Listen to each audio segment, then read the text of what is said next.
Hello everyone, I am Rohini Yadav and today I am going to discuss inverse trigonometric functions. तो जैसा कि class 11th में आप लोग ट्रिग्नोमेट्रिक फंक्शंस पढ़ते हो, sine theta, cos theta, tan theta, cosec theta, sec theta और cot theta, ठीक है। तो जस्ट इसी का इन्वर्स हम इन्वर्स ट्रिग्नोमेट्रिक फंक्शन में पढ़ेंगे, ठीक है। तो जैसे कि मैंने लास्ट लेक्चर में आपको बताया था रिलेशन इन फंक्शन में कि इन्वर्स होने के लिए कंडीशन क्या होती है, इन्वर्टिबल होना जरूरी होता है, ठीक है। तो रिलेशन इन फंक्शन में हमने आपको बताया था कि अगर फंक्शन हमारा इन्वर्टिबल है, ठीक है, तो वो इन्वर्स हो सकता है, ठीक है। इन्वर्टिबल होने के लिए कंडीशन क्या मैंने बताई थी कि फंक्शन कब इन्वर्टिबल होता है, जब वो वन वन फंक्शन की कंडीशन को फॉलो करे एंड ऑन टू फंक्शन की कंडीशन को फॉलो करे, ठीक है। वन एंड टू इन दोनों फंक्शन को फॉलो करे तब हमारा फंक्शन फंक्शन होगा, ओके। तो अगर हम लेकिन अगर हम देखते हैं sin x cos x, ठीक है, इन सब ग्राफ में देखते हैं sin x cos x tan x, इन सब के ग्राफ्स में अगर हम देखते हैं तो ये कंडीशन, ये वन वाली कंडीशन हमें नहीं मिलेगी। लाइक अगर यहाँ sin थीटा का ग्राफ ले लूं, ठीक है, मैं यहाँ पे sin थीटा का ग्राफ ले लेती हूँ,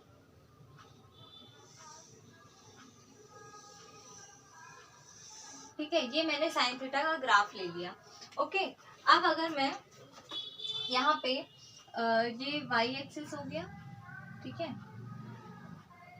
ये y डैश हो गया, ये x हो गया और ये x डैश हो गया।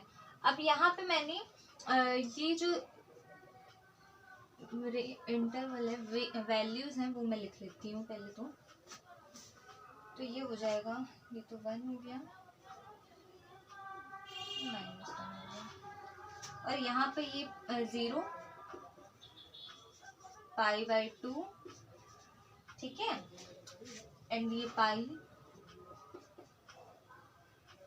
3π/2, 2π, ठीक है। इसी तरह इधर हो जाएगा π/2, ठीक, एंड ये -π, ठीक। तो अगर हम इस साइन एक्स के ग्राफ में देखें, ठीक है, साइन एक्स का ग्राफ मैंने बनाया, अगर इस हम साइन एक्स के ग्राफ में देखें तो यहाँ पे हमें अगर हम साइन 0 की वैल्यू ले लेते हैं तो साइन 0 की वैल्यू क्या होती है हमारी, 0 ही आएगी। साइन π/2 की वैल्यू हमारी 0 आएगी। साइन पाई की वैल्यू अगर हम ले लेते तब भी हमारा 0 आएगा। साइन -π/2 की वैल्यू अगर हम ले लें तब भी हमारा 0 आएगा। अगर हम इसका एरो डायग्राम बना के देखें तो एरो डायग्राम हमारा कुछ इस तरह बनेगा। ये हमारा डोमेन हो गया, ठीक है, और ये रेंज हो गई।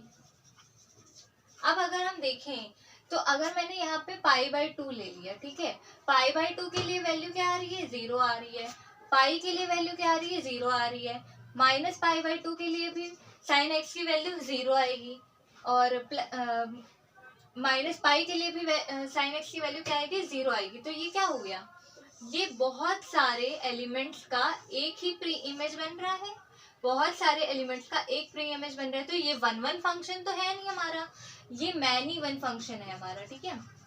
ये क्या है, मैनी वन फंक्शन है,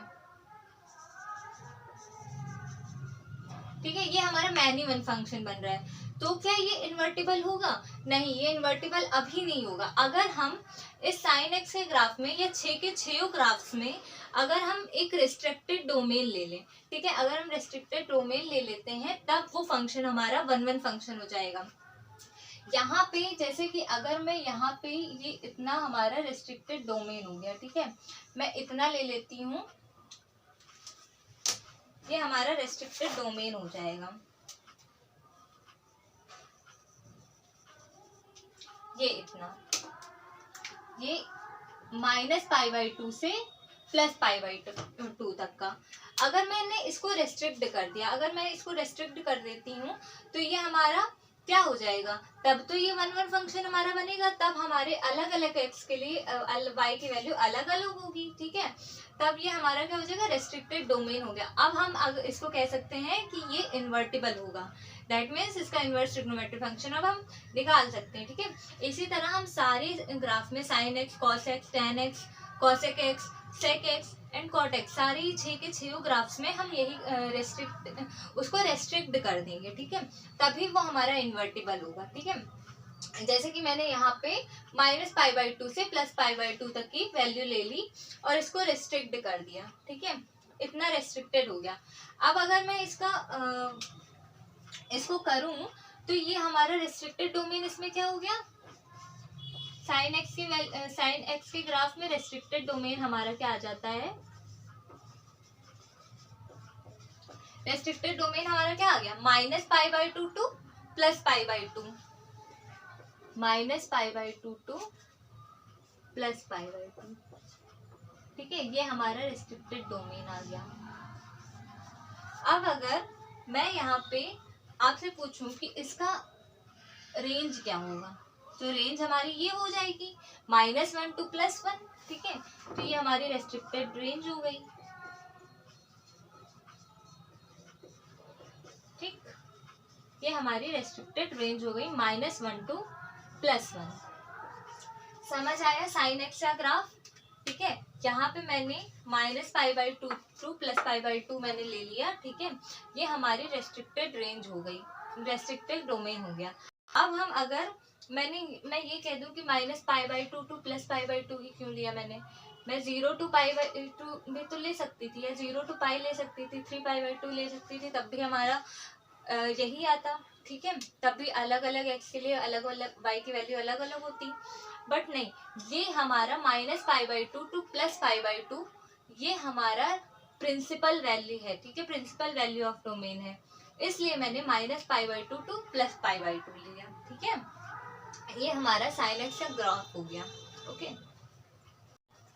तो अभी हमने देखा साइन एक्स का, पहले तो इनवर्स ट्रिग्नोमेट्रिक फंक्शंस के बारे में समझा हमने, एंड साइन एक्स का ग्राफ देखा। साइन एक्स के ग्राफ में हमने क्या ले लिया, एक रेस्ट्रिक्टेड डोमेन ले लिया, ठीक है, -π/2 टू +π/2, ठीक है, यहाँ पे हमारी वैल्यू अलग अलग एक्स के लिए वाई की वैल्यू अलग अलग है, ठीक है, तो ये हमारा रेस्ट्रिक्टेड डोमेन हो गया। रेस्ट्रिक्टेड डोमेन हमारा क्या हो गया, -π/2 टू +π/2, और इसकी रेस्ट्रिक्टेड रेंज हमारी क्या हो गई, -1 टू +1, यही तो होगा।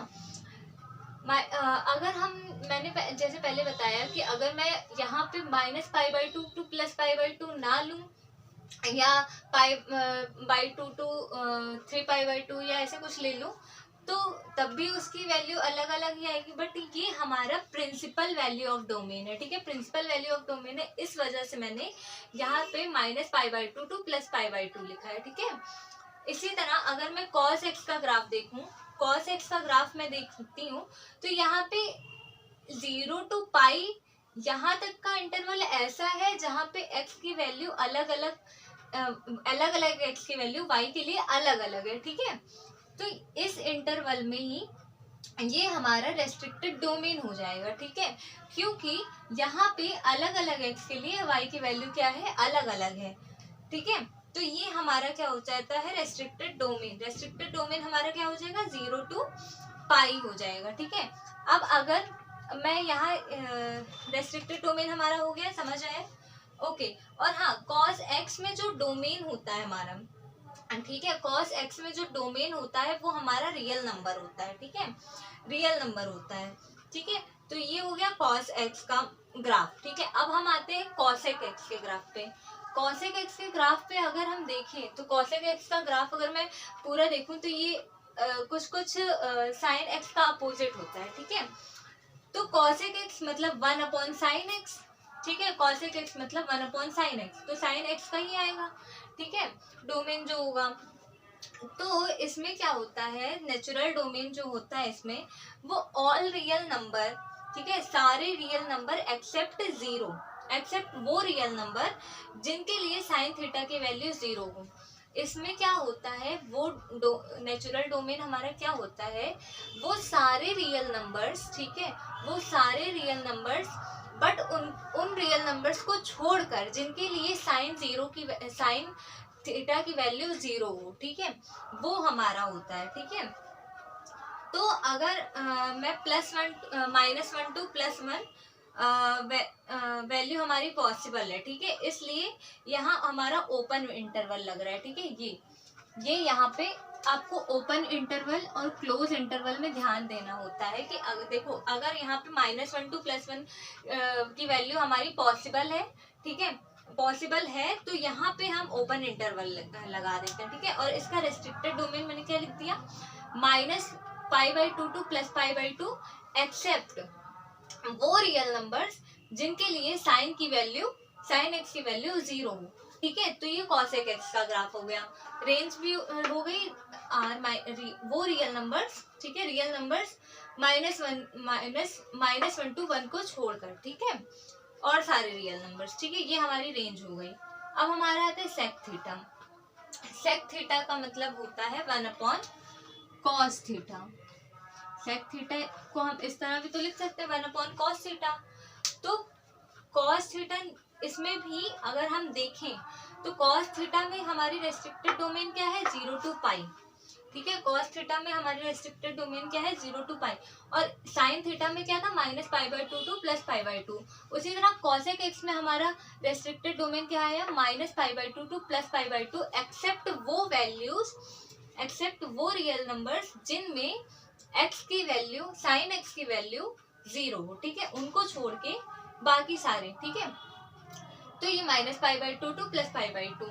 अब इसमें अगर आपको ये चीजें समझ आ जाती हैं तो सबसे ज्यादा इम्पोर्टेंट इनवर्स ट्रिग्नोमेट्री में ग्राफ ही होता है, ठीक है। अगर आपको ये समझ में आया तो इनवर्स ट्रिग्नोमेट्री फंक्शंस बहुत इजीली समझ आ जाती है, ठीक है।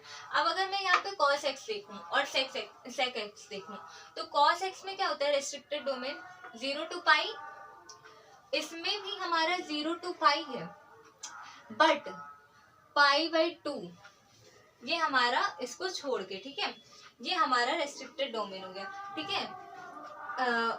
इसमें क्या होता है, ऑल रियल नंबर्स जिनके लिए, इसमें भी वही चीज होती है कि सारे ही रियल नंबर्स बस जिनके लिए cos x की वैल्यू 0 हो, ठीक है, एक्सेप्ट उन रियल नंबर्स को छोड़ के जिनके लिए cos x की वैल्यू 0 हो, ठीक है। और cos x की वैल्यू जैसे π/2 पे हम ले लेते π/2 या 2π/2 या 3π/2, ठीक है, ऐसे कुछ भी ले लेते हैं हम, ठीक है। तो इन पर क्या होगा, cos x की वैल्यू क्या हो जाएगी, 0 हो जाएगी। अगर हम cos π/2 ले लेते हैं, ठीक है, cos पी/2 ले लेते हैं तो ये हमारा 0 हो जाएगा, ठीक है। तो वो नहीं हमें करना है, ठीक है। तब इन सबको छोड़ के, ठीक है, मैंने क्या बताया अभी कि वो रियल नंबर्स, ठीक है, वो रियल नंबर्स एक्सेप्ट जिनके लिए cos x की वैल्यू 0 हो, ठीक है, वो रियल नंबर्स एक्सेप्ट जिनके लिए cos x की वैल्यू 0 हो, ठीक है। जैसे π/2 ले लिया हमने या 2π/2 ले लिया, इन सब का अगर हम cos x निकालेंगे, cos x की वैल्यू इन पर क्या हो जाएगी, 0 हो जाएगी, ठीक है। तो ये एक्सेप्शनल है, ये, ठीक है, ये एक्सेप्शनल है, और इसका रेस्ट्रिक्टेड डोमेन क्या आ जाएगा, 0 to π, ठीक। रेस्ट्रिक्टेड रेंज हमारी क्या आ गई, ऑल रियल नंबर्स बस -1 और +1 को छोड़ के, ठीक है, ऑल रियल नंबर्स -1 और +1 को छोड़ के ये हमारा क्या हो जाएगा, रेस्ट्रिक्टेड रेंज हो जाएगी, ठीक है। इसके बाद हमारा आता है टैन का ग्राफ। टैन का ग्राफ कुछ मैं बता देती हूँ, टैन का ग्राफ कैसा होता है।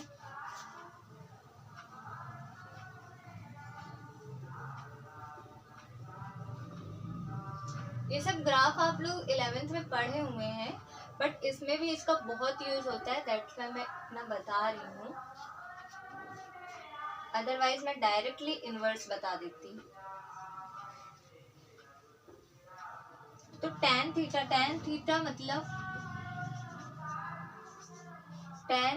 मतलब क्या होता है, sine theta upon cos theta, ठीक है, sine theta upon cos theta, ये होता है टैन थीटा हमारा, ठीक है। ये हमें पता है कि sine theta upon cos theta ये हमारा होता है, ठीक है। अब अगर हम टैन थीटा का ग्राफ देखें तो टैन थीटा का ग्राफ कुछ इस तरह बनेगा,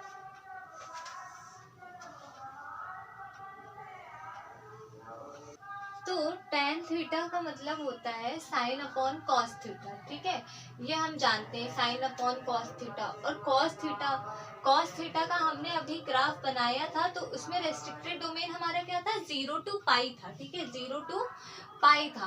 अब अगर हम tan थीटा का ग्राफ देखें, tan थीटा का ग्राफ कुछ इस तरह बनता है, ठीक है, कुछ इस तरह बनेगा tan थीटा का ग्राफ। अब अगर हम इसमें देख लें रेस्ट्रिक्टेड डोमेन हमारा ये हमें दिख रहा है -π/2 to +π/2, ठीक है। और अगर हम यहाँ पे हम देखते हैं कि अलग अलग x के लिए y की वैल्यू क्या है, अलग अलग है यहाँ पे, ठीक है। तो इसका रेस्ट्रिक्टेड डोमेन हमारा क्या हो जाएगा, ओपन इंटरवल में -π/2 to +π/2। ओपन इंटरवल मैंने क्यों लगाया है यहाँ पे, ओपन इंटरवल, क्लोज इंटरवल, इन सब चीज़ों की बहुत मतलब इन सब चीज़ों को जानने की बहुत ज़रूरत होती है, बहुत इंपॉर्टेंट चीज़ें होती हैं ये, ठीक है। तो -π/2 से +π/2 में y की वैल्यू नहीं है, ठीक है, -π/2 से +π/2 के में कि इंटरवल में जो अगर हम देखें तो y की वैल्यू नहीं है, इसलिए हमने यहाँ पे ओपन इंटरवल लगाया है, ठीक है। अगर y की वैल्यू होती तो हम ये क्लोज इंटरवल लगा देते, ठीक है। बट यहाँ पे y की वैल्यू नहीं है, दैट्स मीन कि हम यहाँ पे ओपन इंटरवल लगाएंगे। और इसका रेस्ट्रिक्टेड रेंज क्या हो जाएगा, रेस्ट्रिक्टेड रेंज हमारी ऑल रियल नंबर्स हो जाएंगी, ठीक है। अब अगर हम देखें तो इसमें हमें कुछ देखिए, रेस्ट्रिक्टेड डोमेन में tan थीटा में अगर साइन थीटा अपन कॉस थीटा होता है, ठीक है, तो कॉस थीटा का रेस्ट्रिक्टेड डोमेन क्या है, 0 to पाई है, क्लोज इंटरवल में, sorry, sine theta upon cos theta. अगर हम इसमें देखें तो इसका रेस्ट्रिक्टेड डोमेन हमारा साइन थीटा क्या है, साइन थीटा अगर हम देखें, ठीक है, साइन थीटा में क्या है, रेस्ट्रिक्टेड डोमेन -π/2 to +π/2 है। और यहाँ पे भी क्लोज ओपन इंटरवल में है -π/2 to +π/2, ठीक है। अगर हम इसी तरह कॉट थीटा को देखें तो कॉट थीटा हमारा क्या हो सकता है, cos theta upon sine theta, ठीक है, ये हो जाता है cos theta upon sine theta. तो ये इस तरह हो जाएगा। इसकी वैल्यू हम क्या ले लेंगे, इसका रेस्ट्रिक्टेड डोमेन हमारा क्या हो जाएगा, 0 to पाई हो जाएगा। 0 to पाई क्यों हो जाएगा, क्योंकि 0 to पाई के इंटरवल में अलग अलग एक्स की वैल्यू हमारी अलग अलग एक्स के लिए वाई की वैल्यू क्या है, अलग अलग है। और यहाँ पर भी ओपन इंटरवल लगा है, क्यों लगा है, क्योंकि 0 to x के बीच में 0 to x तक के इंटरवल में y की वैल्यू नहीं है, ठीक है। 0 to पाई के पाई तक में 0 to पाई में y की वैल्यू नहीं है, दैट मीन्स हम यहाँ पे ओपन इंटरवल लगा देते हैं, ठीक है। समझ में आया इतना। और इसके लिए भी रेस्ट्रिक्टेड रेंज हमारी क्या हो जाएगी, रेस्ट्रिक्टेड रेंज हमारी ऑल रियल नंबर्स हो जाएंगे। अब ये तो हो गई sine x, cos x, tan x and cot x और कॉसेक एक्स और सेक एक्स की बात, ठीक है। बट अब इसका इनवर्स हम देखते हैं, इनवर्स हमें निकालना है, इनवर्स ट्रिग्नोमेट्रिक फंक्शन पढ़ रहे हैं तो इनवर्स हम देखेंगे, ठीक है। इनवर्स में अगर हम साइन एक्स को ले लेते हैं, अगर हम साइन इनवर्स एक्स इसको हम कर दें, ठीक है, साइन इनवर्स एक्स, तो ये ग्राफ जो है हमारा, ठीक है, वो ऐसे पलट जाएगा। मतलब जो हमारा डोमेन है, ठीक है, जो डोमेन है हमारा वो रेंज हो जाएगा एंड जो रेंज है वो डोमेन हो जाएगी। All thing is same, but जो डोमेन है वो रेंज हो जाएगा, जो रेंज है वो डोमेन हो जाएगी। एंड ये एक्स ओरिजिन पे ऐसे हो जाएगा, लाइक ऐसे बनता है।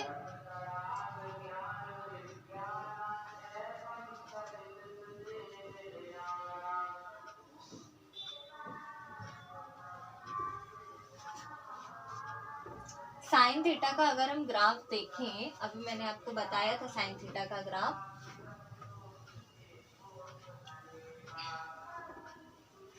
तो अगर हम साइन थीटा का ग्राफ देखते हैं, ठीक है, तो वेव्स की तरह होता है साइन थीटा का ग्राफ, ओके। साइन थीटा का ग्राफ हम कुछ इस तरह से बनाते हैं, ठीक है, ये हमारा साइन थीटा का ग्राफ हो गया, ये हमारा y हो गया, ठीक है, ये हमारा y हो गया,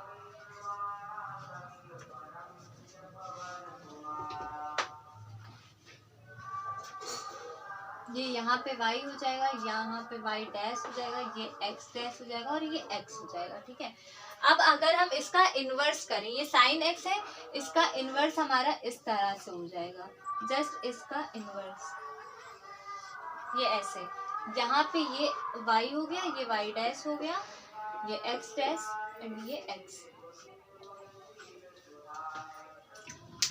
जस्ट इसका जो रेंज है वो हमारा डोमेन बन जाएगा और डोमेन हमारा क्या हो जाएगा, रेंज बन जाएगा। ये हमारा साइन इनवर्स हो गया, ठीक, साइन इनवर्स x। इसी तरह अगर हम cos x में देखें तो cos x में भी सेम यही प्रोसेस होगा, जो रेंज होगा वो डोमेन हो जाएगा, जो डोमेन होगा वो रेंज हो जाएगा।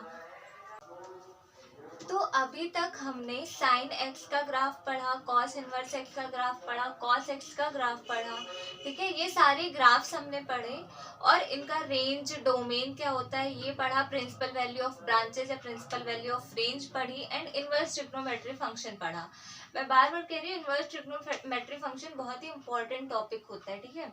तो अगर मैंने ये सारे ग्राफ्स देखे, ठीक है, हमने ये सारे ग्राफ्स पढ़े देखे, इनका डोमेन रेंज ये सब निकाला। अब अगर मैं साइन इनवर्स एक्स और साइन एक्स का ग्राफ ऐसे मैं ले लूं, ठीक है, या कॉस इनवर्स एक्स का ग्राफ या कॉस एक्स, ठीक है, कुछ भी मैं ले लूं, तो यहाँ पे मैंने साइन एक्स का ग्राफ लिखा है, ठीक है, ये साइन इनवर्स एक्स का ग्राफ है, ये साइन एक्स का ग्राफ है, ठीक है। तो अगर मैं मिरर इमेज इसकी देखूं, ठीक है, मिरर इमेज में इसकी देखूं तो मुझे क्या दिख रहा है कि ये दोनों आपस ये साइन एक्स जो है, साइन एक्स का रिफ्लेक्शन है साइन इनवर्स एक्स, ठीक है। क्या हो रहा है, साइन एक्स का रिफ्लेक्शन साइन एक्स है। यहाँ पे मान लो मैंने यहाँ पे एक लाइन ले ली y is equal to x, ठीक है, y is equal to x मैंने ले लिया, तो यहाँ पे मुझे यही तो देखने को मिल रहा है कि साइन एक्स का रिफ्लेक्शन है साइन इनवर्स एक्स, तभी तो साइन एक्स का जो रेंज था वो साइन इनवर्स एक्स का डोमेन था, ठीक है, एंड साइन एक्स का जो डोमेन था वो साइन इनवर्स एक्स का रेंज था, ठीक है, यही तो था। यानी कि एक्स वाई एक्सिस जो एक्स इज इक्वल टू या y is equal to x हो रहा है हमारा, ठीक है। तो ये हमारा होता है साइन एक्स और साइन इनवर्स एक्स का ग्राफ, ठीक है। मैंने आपको साइन एक्स इन सारे इनवर्स फंक्शंस के ग्राफ्स बता दिए हैं। अब हम क्वेश्चन सॉल्व कर लेते हैं एक, ठीक है, क्वेश्चन से जल्दी समझ में आएगा, ठीक है। एग्जांपल सॉल्व कर लेते हैं, लाइक मैं यहाँ पे, और हाँ एक और इम्पोर्टेंट चीज होती है, ये यहाँ पे ग्राफ देख लिया। अब एक इम्पोर्टेंट चीज होती है ये कि अगर कहीं पे ऐसे अगर साइन इनवर्स एक्स दिया गया है या साइन एक्स इनवर्स दिया गया है तो इसे आप गलती से भी साइन इनवर्स एक्स नहीं मानेंगे, ठीक है। ये दोनों चीजें अलग होती हैं, साइन इनवर्स एक्स और साइन एक्स इनवर्स अलग हो जाएगा, इसकी वैल्यू अलग आ जाएगी। इसी तरह अगर साइन इनवर्स एक्स है, ठीक है, तो उसको हम इस तरह से भी नहीं लिखेंगे, ये साइन इनवर्स 1/x लिख देंगे, ये वैल्यूज हमारी गलत हो जाएंगी, अलग चेंज हो जाएंगी, ठीक है।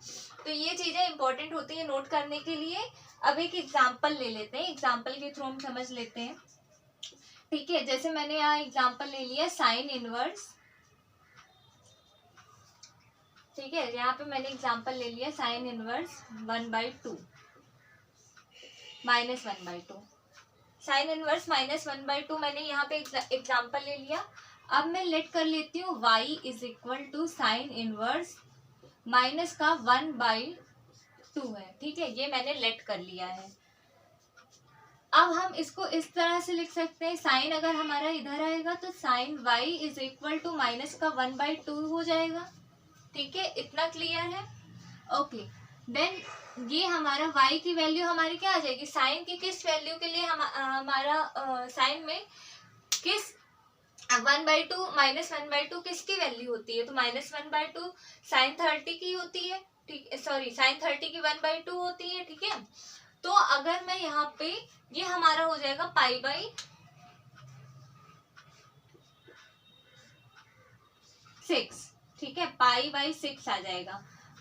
तो अभी मैं यहाँ पे साइन y हो जाएगा, ठीक है, ये, और अगर मैं यहाँ पे लिख दूँ साइन π/6, ठीक है, माइनस का, तो हमने ट्रिग्नोमेट्रिक फंक्शन में पढ़ा था, ट्रिग्नोमेट्रिक फंक्शंस में पढ़ा था कि अगर साइन थीटा है हमारा माइनस साइन थीटा है, तो इसको हम इस तरह से लिख सकते हैं साइन माइनस थीटा, ठीक है, इस तरह से हम लिख सकते हैं। इसी तरह हम इसमें भी कर देते हैं, साइन वाई है तो इसको हम साइन माइनस पाई बाई 6 ऐसे लिख सकते हैं, ठीक है, वही मैंने किया। अब y इज इक्वल टू, अगर हम कंपेयर करेंगे तो माइनस का पाई बाई 6 आ जाएगा।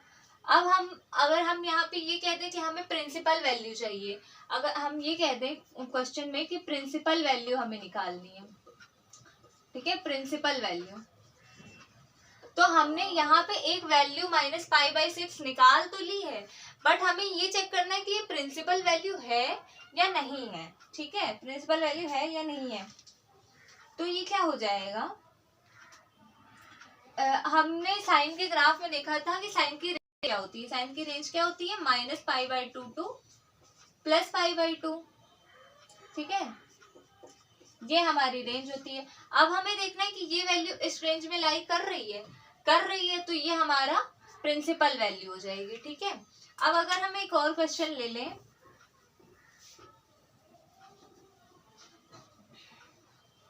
एक और क्वेश्चन मैं ले लेती हूँ,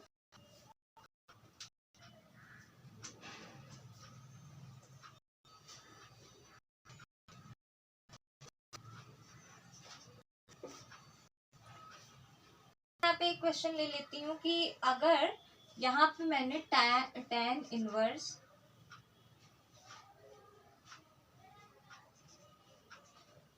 वन ले लिया, ठीक है, ये प्लस कॉस इनवर्स माइनस का 1/2 ले लिया, ठीक है, और प्लस साइन इनवर्स माइनस का 1/2 ये मैंने ले लिया, ठीक है, ये मैंने एक क्वेश्चन ले लिया। अब हम इसे सॉल्व कैसे करेंगे, तो सबसे पहले tan वाला टर्म सॉल्व करते हैं, ठीक है, सबसे पहले ये टर्म सॉल्व करते हैं।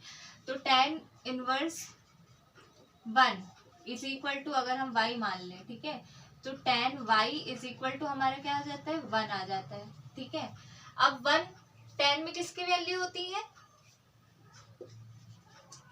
tan y is equal to हो जाएगा हमारा tan पाई बाई 4, ठीक है, tan पाई बाई 4 हो जाएगा, ठीक। तो y इज इक्वल टू हमारा क्या आया, पाई बाई 4 आया। इतना समझ में आया, अभी इसीलिए मैंने पहले एक क्वेश्चन सॉल्व करके बताया था आपको, ठीक है। तो ये हमारा क्या आया, पाई बाई 4 आ गया tan के लिए y की वैल्यू, ठीक है। अब अगर हम इसको सॉल्व करते हैं cos, ठीक है, तो ये हम अगर सॉल्व करते हैं cos इनवर्स माइनस का 1/2, इसकी जगह पे मैं y मान लेती हूँ, ठीक है, मैंने y मान लिया, y 1 मान लेते हैं क्योंकि y तो यहाँ माना, y 1 मान लेते हैं हम इसको। अब इसको कैसे सॉल्व करेंगे, तो -1/2 इज इक्वल टू हमारा क्या हो जाएगा, cos y1, ये हो जाएगा, ठीक है, cos y1 हो जाएगा।